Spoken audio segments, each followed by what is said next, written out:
Hey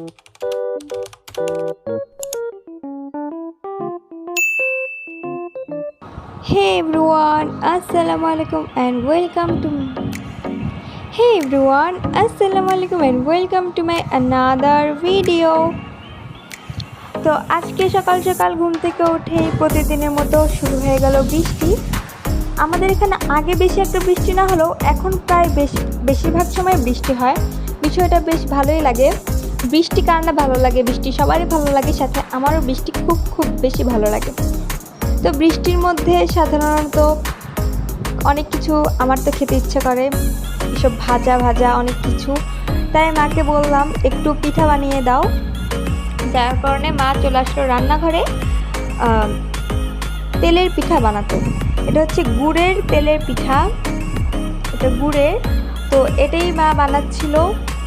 আমারও বেশ ভালোই লাগে পিঠাটা, যার কারণে বললাম ঠিক আছে তুমি বানাও, কোনো সমস্যা নেই।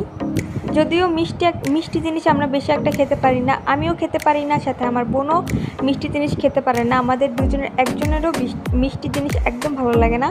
তারপরেও বললাম ঠিক আছে এটাই না হয় রান্না করে দাও। মা শুরু করে দিল রান্না করা।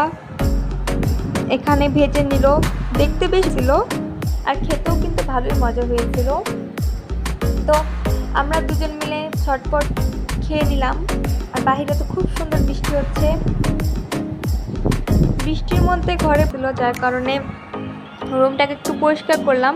বিশেষ করে বিছানার এই যে চাদরটা, এটাও অনেক দিন ধরেই পাড়া ছিল, তো একটু ময়লা হয়ে গিয়েছিল, অপরিষ্কার হয়ে গিয়েছিল। তার কারণে একটু আগের যে বিছানার চাদরটা ছিল সেটাকে খুলে তারপরে এই বিছানার চাদরটাকে পেরে দেই। রুমটা বেশ ভালোই লাগতেছিল, এখন দেখতে একদম পরিপাটি লাগতেছিল। তারপরে আব্বু চলে আসে পর্দা নিয়ে। এই রুমটার মধ্যে কিন্তু আমরা থাকি না, দেখা যায় সারাদিন এই রুমের মধ্যে থাকলেও রাতেরবেলা যে আমরা ওই রুমটাতেই যে ঘুমাই। তো যার কারণে ওই রুমটার একটা পর্দা খুব দরকার ছিল। ওই রুমে একটা পর্দা আছে কিন্তু ওটা আসলে একটু পাতলা, যার কারণে বাহির থেকে, এটা যেহেতু থাই জানালা তো বাহির থেকে দেখা যায় ভিতরে, যার কারণে আজকে আরও পর্দাটা পুরনো হয়ে গেছিলো, যার কারণে আব্বু আজকে নতুন পর্দা নিয়ে আসলো। বিছানা গুছাতে আব্বু পর্দা নিয়ে আসলো। তারপরেই বৃষ্টি থামলো। বৃষ্টি থামার পর বাইরে এসে দেখি পাড়ার সব ছোট ছেলে মেয়েরা খেলাধুলা করছে। আসলে সত্যি কথা বলতে তাদের খেলাধুলা দেখে নিজেদের কথা খুব বেশি মনে পড়ে গেল, কারণ আগে আমরা অনেক বেশি খেলাধুলা করতাম, কিন্তু এখন আসলে করা হয় না।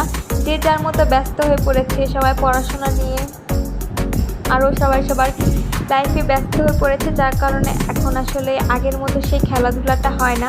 আগে দেখা যেত বিকাল হলেই সবাই মাঠে চলে আসতাম খেলার জন্য, কিন্তু এখন আসলে আর কারোই বাড়ি থেকে বাহিরে বের হয় না, যার কারণে ওদের খেলাটা আসলে দেখতেছিলাম আর নিজেদের কথা ভিডিও করা দেখে একটু লজ্জা পাচ্ছিল, যার কারণে আমাদের বললাম ঠিক আছে তোমাদের লজ্জা পাওয়ার কোনো দরকার নেই, আমি চলে যাচ্ছি, তোমরা খেতে। ওখান থেকে আমি চলে আসি।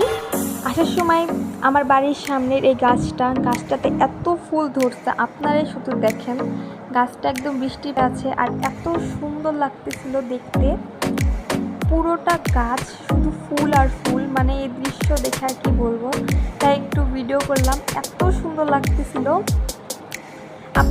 আপনারাই বলেন তো আপনাদের কাছে কেমন লাগতেছে। তো আমি এই ফুলটার নাম জানি না, আপনারা যদি জেনে থাকেন আমাকে অবশ্যই জানাবেন এই ফুলটার নাম কি, আমি আসলে জানি না।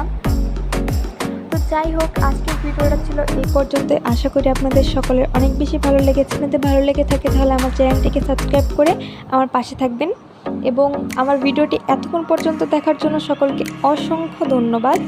সবাই সুস্থ থাকবেন এবং ভালো থাকবেন, আমার জন্য বেশি দোয়া করবেন। আল্লাহ হাফিজ।